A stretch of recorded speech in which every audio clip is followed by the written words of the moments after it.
A blog welcome to blog.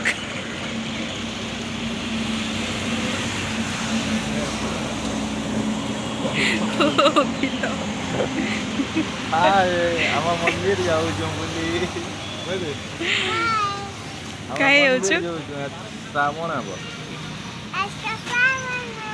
Shravan सोमवार पहला दिन मंदिर क्या कौचे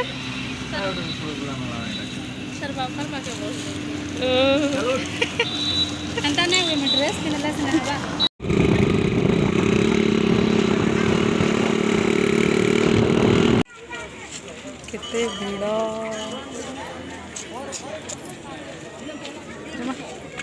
गोड़ ना धुई नजर पहला सोमवार भीड़ रहा बोलिक आम ना आसू बोलूँ सरंडा मंदिर तो भावलु चलो जिमा बोले बोले फिर आसलु 9:30 12 बजे तक लाइन रे ठियालु। तारपर जो पूजा कर बोलू ठीक के हेते बेले भोग लगाबार था भगवान को बोले पूजारी मैंने कहले कि अटकी 10-15 मिनट तापर जीव बोले बोले पूजा करबार लगी थिला तो ये आउ कि आड़े वीडियो ना बन पारन। तापर यहाँ भावलु माने आम घर बाटे छाड़ी मुझे घर के जाऊे। आज वीडियो एतकी देखा नेक्स्ट ब्लॉग रे Tata thank you her her Mahadev.